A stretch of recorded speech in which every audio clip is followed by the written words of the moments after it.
नमस्कार। आकाशवाणी जयपुर अजमेर से प्रस्तुत हैं प्रादेशिक समाचार। मुख्य समाचार। इन्वेस्ट राजस्थान समिट में देश दुनिया के नामी उद्योगपतियों ने प्रदेश में निवेश की घोषणा की। 11 लाख करोड़ रुपए से अधिक के एमओयू हुए साइन। उद्योग मंत्री शकुंतला रावत ने बताया कि राजस्थान देश में पहली बार ग्रीन हाइड्रोजन नीति लागू करेगा। नए परिसंचरण तंत्र से राज्य के पूर्वी और दक्षिणी जिलों में मौसम में आया बदलाव। कई स्थानों पर तेज बारिश ने बढ़ाई ठंड। और जोधपुर में आज से मारवाड़ उत्सव की धूम। कोविड की वजह से 2 साल बाद हो रहे आयोजन में बड़ी संख्या में पर्यटक शामिल हुए। समाचारों के साथ मैं माधुरी वशिष्ठ। और अब समाचार विस्तार से। प्रदेश में औद्योगिक परिवेश के विस्तार और नए निवेश के लिए आयोजित इन्वेस्ट राजस्थान समिट के दूसरे दिन आज भी कई कार्यक्रम आयोजित किए जाएंगे। भारतीय उद्योग संघ CII और उद्योग तथा वाणिज्य विभाग की ओर से आयोजित इस अंतर्राष्ट्रीय सम्मेलन में कल 11 लाख करोड़ से अधिक के MOU साइन हुए। इससे राज्य में 10 लाख नई नौकरियों के द्वार खुलने की उम्मीद है। उद्घाटन समारोह में देश विदेश के नामी उद्यमी उपस्थित रहे।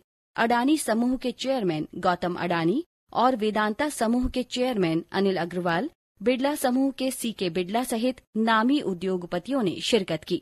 कार्यक्रम में मुख्यमंत्री अशोक गहलोत ने कहा कि राज्य सरकार की निवेश हितैषी नीतियों से राज्य में बड़े स्तर पर निवेश हो रहे हैं।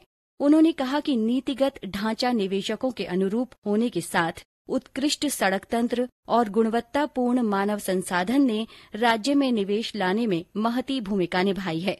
इस अवसर पर मुख्यमंत्री ने राज्य में विभिन्न जिलों में 25 औद्योगिक क्षेत्रों का लोकार्पण किया। साथ ही उन्होंने 18 औद्योगिक क्षेत्रों का लोकार्पण व 33 औद्योगिक इकाइयों का शिलान्यास भी किया।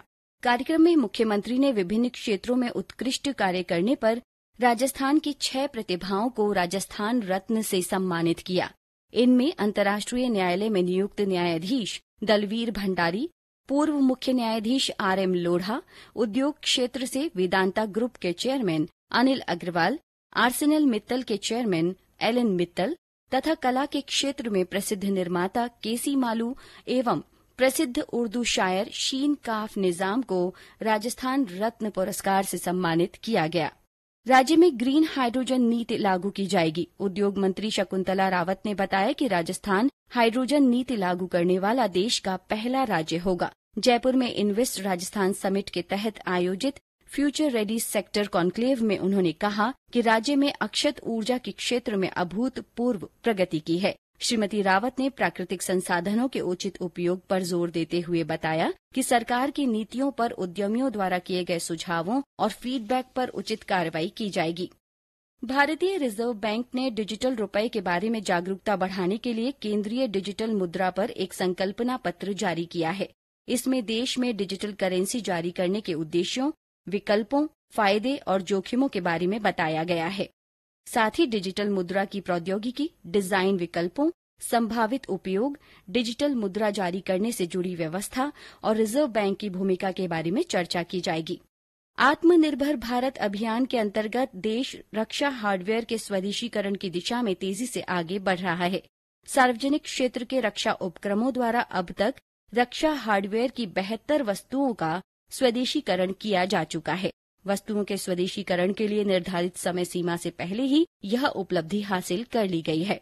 डाकघरों में सुकन्या समृद्धि योजना में 1 लाख बेटियों के खाते खुलवाने के लिए प्रदेश भाजपा ने विशेष अभियान चलाया है। प्रधानमंत्री नरेंद्र मोदी के आह्वान पर पार्टी के प्रदेशाध्यक्ष सतीश पूनिया की अगुवाई में सभी जिलों में भाजपा कार्यकर्ता इस संबंध में लोगों को जागरूक कर रहे हैं। राज्य में 4 अक्टूबर से शुरू हुए इस विशेष अभियान में इस महीने की 24 तारीख तक यह लक्ष्य पूरा करने का संकल्प लिया गया है। ये समाचार आकाशवाणी जयपुर अजमेर से प्रसारित किए जा रहे हैं। समाचारों में एक बार फिर से आपका स्वागत है। नए परिसंचरण तंत्र के विकसित होने से राज्य के पूर्वी और दक्षिणी जिलों में कल से एक बार फिर बारिश का दौर शुरू हुआ। मौसम विभाग ने बताया कि वायुमंडल के निचले स्तरों में पूर्वी और पश्चिमी हवाओं के ट्रफ की वजह से इस तंत्र का निर्माण हुआ है। इससे आगामी 3 दिनों के लिए कोटा, भरतपुर, जयपुर, उदयपुर, और अजमेर संभाग के जिलों में मेघ गर्जन के साथ बारिश की स्थिति दिख रही है। विभाग ने इन संभागों में कहीं कहीं बारिश की संभावना भी जताई है। इस बीच राजधानी जयपुर में देर रात से रुक रुक कर बारिश से ठंड का असर होने लगा है। आसपास के जिलों में भी व्यापक बारिश के समाचार हैं। टोंक में कल शाम से शुरू हुआ रिमझिम वर्षा का दौर अभी भी जारी है। तापमान में गिरावट होने से ठंडक बढ़ गई है। शेखावाटी क्षेत्र के जिलों में भी वर्षा के बाद गुलाबी ठंड का एहसास होने लगा है। दौसा के कुछ इलाकों में बीती रात कहीं कहीं तेज बारिश के समाचार हैं। करौली, डूंगरपुर, भीलवाड़ा और दक्षिणी जिलों में भी बरसात ने दीपावली से पहले ठंड का एहसास करा दिया है। इधर भरतपुर जिले में 2 दिनों से हो रही वर्षा से निचले इलाकों में पानी भर गया। हमारे संवाददाता ने बताया कि बेमौसम बारिश ने किसानों की चिंता बढ़ा दी है। इस बीच पड़ोसी राज्य मध्य प्रदेश में हो रही बारिश के कारण चंबल नदी में पानी की आवक बढ़ गई है। इसे देखते हुए कोटा बैराज के 5 गेट खोलकर अतिरिक्त पानी की निकासी की जा रही है। बूंदी में भी नवल सागर के गेट खोलकर पानी निकाला गया। जोधपुर में आज से मारवाड़ उत्सव शुरू हुआ। 2 दिन के इस कार्यक्रम में पर्यटन विभाग और जोधपुर जिला प्रशासन की ओर से कई कार्यक्रम आयोजित किए जाएंगे। जिला कलेक्टर ने बताया कि कोरोना काल की वजह से 2 साल बाद आयोजित हो रहे मारवाड़ उत्सव को लेकर पर्यटकों के साथ ही स्थानीय लोगों में उत्साह बना हुआ है। उत्सव की शुरुआत मेहरानगढ़ फोर्ट में सूर्य आराधना के साथ हुई। और ब्यौरा हमारे जोधपुर संवाददाता से।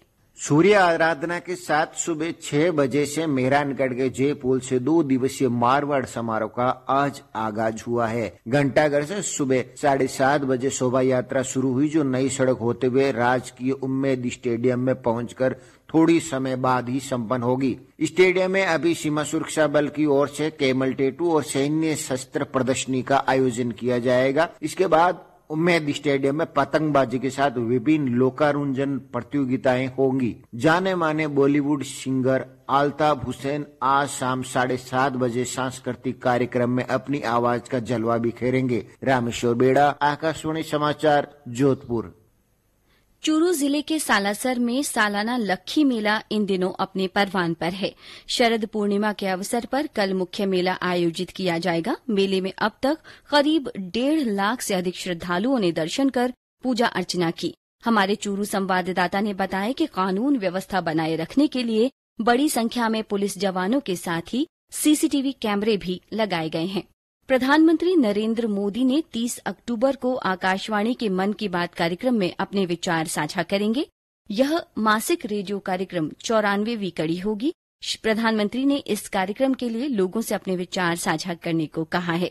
श्रोता नमो ऐप या MyGov ओपन फोरम पर अपने विचार साझा कर सकते हैं। वे टोल फ्री नंबर 1800-11-7800 पर भी डायल कर प्रधानमंत्री के लिए अपना संदेश हिंदी या अंग्रेजी में रिकॉर्ड करा सकते हैं। फोन लाइनें 28 अक्टूबर तक खुली रहेंगी। फोन नंबर 1922 पर मिस्ड कॉल देकर SMS से प्राप्त लिंक पर भी श्रोता अपने सुझाव दे सकते हैं। जयपुर में आज राज्य स्तरीय विज्ञान संगोष्ठी आयोजित की जाएगी।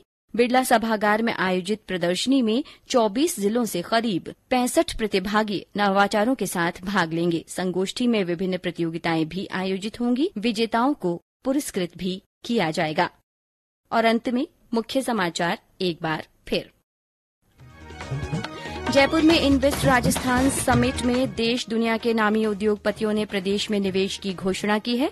11 लाख करोड़ रुपए से अधिक के MOU साइन हुए। उद्योग मंत्री शकुंतला रावत ने बताया कि राजस्थान राज्य में देश में पहली बार ग्रीन हाइड्रोजन नीति लागू करेगा। नए परिसंचरण तंत्र से राज्य के पूर्वी और दक्षिणी जिलों में मौसम में बदलाव आया है। कई स्थानों पर तेज बारिश ने गुलाबी ठंड बढ़ा दी है। जोधपुर में आज से मारवाड़ उत्सव की धूम है। कोविड की वजह से 2 साल बाद हो रहे आयोजन में बड़ी संख्या में पर्यटक शामिल हुए हैं। इसी के साथ प्रादेशिक समाचार बुलेटिन समाप्त हुआ। नमस्कार।